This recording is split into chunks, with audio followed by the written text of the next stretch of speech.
Hi, I'm Judith Foster, and the assignment I want to share with you is one for all of the introductory composition courses that I teach. I call it Languages Introductions. And the main purpose of it is to learn something about students in any given class, how they use and think and feel about language, and also to hopefully encourage the shyer ones, the ones who don't like to participate because they are afraid of making a mistake, of pronouncing something incorrectly, anything that would hold them back from opening their mouths and trying things. Most of my students are young and new to college, although I have had quite a few over the years who were older students as well.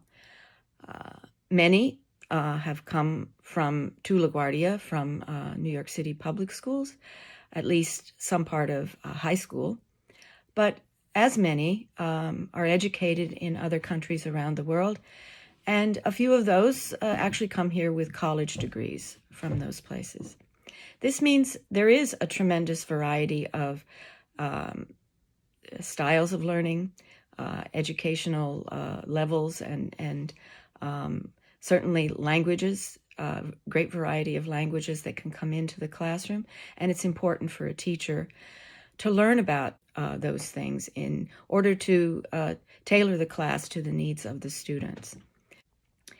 This assignment is a low-stakes writing assignment in which I ask the students to tell me how they define language and to describe a little of their experiences using language both inside and out of school in different situations. I give them a set of questions, but I invite them to change the questions if that suits the way they want to talk about their experience with language more clearly. I begin, before actually getting down into writing about their own experience, I give them two short quotes that I ask them to tell me briefly what they think these authors are saying. Both of them, and this is the part that starts our discussion, contain the expression belong to. And after they've read them and written a little bit about them, I ask them the first question about their own experience is to tell me where and to whom they belong in terms of language. Okay, the first quote is from a Cuban writer. His name is Gustavo Perez Vermat, and he's writing this in English, right? And he says, "The fact that I am writing to you already falsifies what I want to tell you. My subject, how to explain that I don't belong to English, though I belong nowhere else." Okay, the second quote is by Wolfgang Hilbig from his book, The Tidings of the Trees. This quote is originally written in German and translated into English by Isabel Fargo Cole. Hilbig writes, "A majority of the people I belong to live in conformity. They had no choice. They kept to the scope appropriate to them, where, except in little things, there was no cause to seek a language that deviated from the one formulated for them by the state. Language's custodians." Okay, so they write about their own experience after that, and then I give them one final quote at the end that I ask them to translate into any English they want, or another language, or languages, and maybe even translate back into English. This quote comes from the book of Micah in the Old Testament, and it's in the King James Version, which I explained to them is early 17th century modern English. Okay, the quote is, "O man, what is good? What does the Lord require of thee, but to do justly, love mercy, and walk humbly with thy God.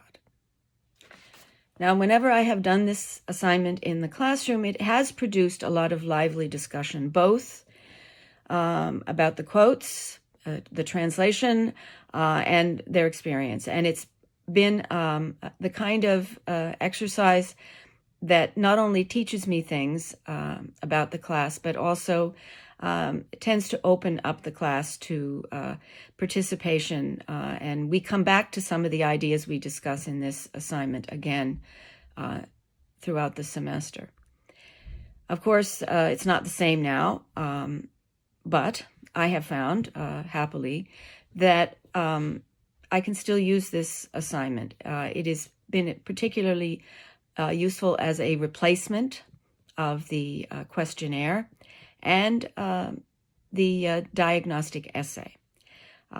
As to the essay, it's great because most of the students, I would say the vast majority of them, write a lot. So I get to see clearly how they approach writing. It's also been a really good way to get a sense of who the students are.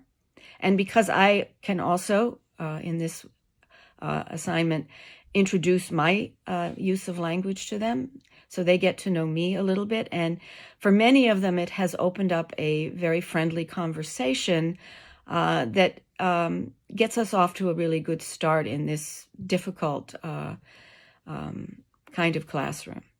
And I'm very sure that when we return to the classroom, I will continue to use this as a questionnaire and diagnostic essay.